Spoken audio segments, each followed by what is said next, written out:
Is Clemson still elite, or has the decline started? Welcome to the Voice of College Football, best discussion, debate, and analysis of the game we all love each and every day with you. Please like the video, share these videos out on social media. You enjoy the content, even if you don't agree with me. If you enjoy the content, others will as well. And subscribe. Keep in mind, we've got a Clemson channel, so get on over there, the Voice of College Football, Clemson Tigers, and we've got call-in shows all the time, so give me a ring. Let's talk college football. All right, let's go to the pros and cons of the Clemson argument, because what I'm seeing out there is I'm seeing basically the national narrative, the metrics, the FPI, all of those preseason prognosticators on a national scale are placing Clemson right back into that top 3 or 4 level with Alabama, Ohio State, Georgia, etc. All right, I'm seeing that. But the feedback I'm getting from you, the viewers, the fans, is that Clemson is taking a tumble.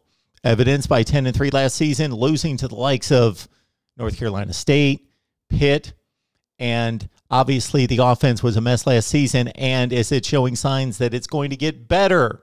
All right, again, let's go to the pros and cons. First, the pros. Dabo Swinney is the head coach, and Dabo Swinney is the architect of this program. He's the visionary. He's the guy that makes it all work. It was his baby, and he's made it happen, and he's not going anywhere. He is still the head coach at Clemson, much like Nick Saban, who we see go through coordinators and coaching changes on both sides of the football every year. Dabo Swinney's in place. It's all going to be fine. He is the guy that has made this work from start to finish, and he will continue to see it through at an elite level. All right, point number 2 is that the recruiting for Clemson right now and in recent years is actually better than it was in building the championship teams. So from 2012 through 18, the recruiting classes ranked number 20 in the country, 15, 16, 9, 11, 16, and 7. And of course, those recruiting efforts, starting with the class of 2012, resulted in reaching a national championship game in 2015, winning the whole thing in 16, back to the playoff as a number 1 seed in 17, and then a historic 15-0 national championship run in 2018. Now, the recruiting classes that produced the teams that lost in the playoffs, first with a national championship game appearance in 19, losing to Ohio State in 20, and then failing to win the ACC in 2021, those recruiting classes were actually better than the classes that produced the national championship teams. At number 10, 3, 5, and 10 from 2019 through now the 2022 class. Next up and related to recruiting is that high school football players see Clemson as Alabama, Ohio State, fill in the blank. They don't see Clemson as this is good old Clemson, poor old Clemson, little old Clemson, and they've just caught a good run, and they're going to go away at some point, and they're not a true elite program. Well, these kids that are determining where they're going to play, they're 17, 18 years old. They have basically seen Clemson be just as good as anyone else in the country and be an elite program, and they don't necessarily, unless somebody else is telling them different, somebody else that has shown them college football history that only Alabama, Notre Dame, and Michigan, Ohio State, Texas, Oklahoma are supposed to be up here, and Clemson's just, again, they just caught a recent wave, and they're going away. 17, 18-year-old high school football players see Clemson as a mighty, mighty power and a destination. And also keep in mind, combine that recent success with what Dabo Swinney has built in regards to a culture, and he has definitely attracted players based on his coaching style and the environment and culture that he has built at Clemson. Also, let's keep in mind that the ACC is down. This is not a 1-year trend, a 2-year trend, 3-year. We're going back to 2017. So we're working on 5 consecutive football seasons in which the ACC, save for the Pac-12, is the worst conference in college football, and the out-of-conference results are the worst in college football over the last 5 years. So this makes for an easy path to the college football playoff, as we have seen for Clemson. Once Florida State took the tumble Of course, that was the war that was waged in the ACC for a number of years, with Florida State taking the upper hand. And then we saw the transition of power from 2014 to 15. Clemson takes over. Florida State's still right there for a couple years, but Clemson's the better team. And now the Tigers, obviously, from 2015 through 2020, completely took over the conference. And we're seeing a few small rumblings of the ACC waking up in certain spots, but it has yet to take hold and be proven. The ACC is still down. And let's also understand that the great dynasties of college football, most recently Alabama, have had blips at times. For Alabama, following a national championship run in 2009, of course, it was a 10-3 season, much like Clemson's 10-3 season this past year. For Alabama, that came in 2010. Now let's move on to the cons. Clemson lost two mainstays on both sides of the ball in offensive coordinator Tony Elliott and defensive coordinator Brent Venables. Well, Mark, you just said a minute ago that it's all about Dabo Swinney and it all revolves around him. Yes, it does. But I also made the point that he could be Nick Saban and show the ability to change coordinators, change coaching staffs, and keep it rolling. But he has yet to do so, at least from the coordinator position. Brent Venables has been the mainstay since 2012. He stepped in after that Orange Bowl debacle against Geno Smith in West Virginia. He fixed the defense, and it's been rolling pretty much ever since. Now he's gone to Oklahoma. How is the defense going to respond? On the offensive side of the ball, sure, Tony Elliott had his critics in 2021, but he has been calling the play since 2015, and that's been, of course, the championship run for Clemson. Elliott to Virginia, Venables to Oklahoma. Will their replacements be able to succeed them and keep the train moving? Also, let's look at the recruiting. We made a case for Clemson recruiting better to build this roster that went 10-3 in 2021 than it did to build championship rosters from 2015 through 2020. Well, let's look at recent recruiting and see how it's stacking up. So if you're a big believer in the recruiting rankings, Clemson is doing a fine job to probably continue to win the ACC, but are they keeping up with Bama, Georgia, and Ohio State? Well, let's check it out. The 2022 class, Bama's at number 2, Georgia at 3, Ohio State at 4. Clemson's at 10. So on the surface, that appears to be, okay, they're within range. They're at number 10 with the 3 juggernauts at 2, 3, and 4. But if you look at the recruiting ranking points, not all of these positions are created equal.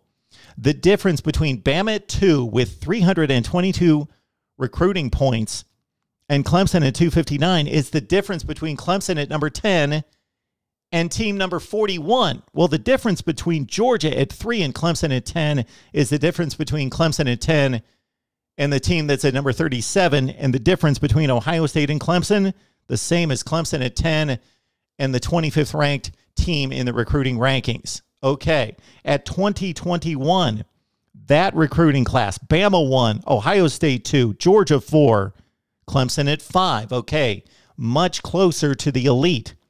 The ratings points difference between Bama and Clemson is the same as between Clemson at 5 and team number 14. And for Ohio State and Clemson, it's the difference between Clemson at 5 and team number 12. The difference between Georgia and Clemson is basically not substantial at all. Looking at the class of 2020, Georgia 1, Bama 2, Ohio State 5, Clemson at number 3. So obviously they bested the Buckeyes that year.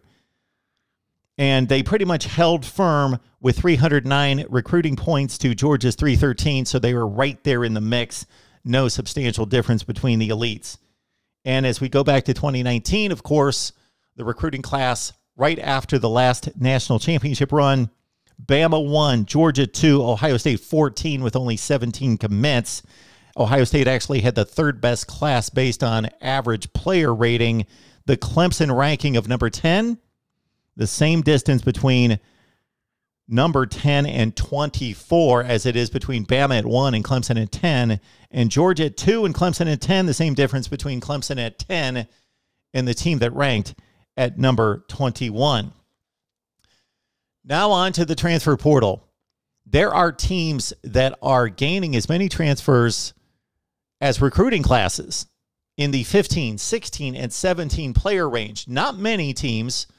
It's still a supplemental process in building a roster for most teams, but for the likes of Brian Kelly at LSU, Lincoln Riley at USC, and Brent Venables at Oklahoma, it's almost an additional recruiting class.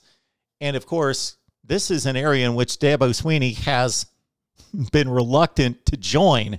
And so from a transfer portal standpoint, is Dabo Swinney going to be able to just recruit from a traditional high school standpoint, ignore the transfer portal, and continue to maintain ground? Or is he going to give way and update his program, look to the transfer portal, and make those adjustments? That remains to be seen.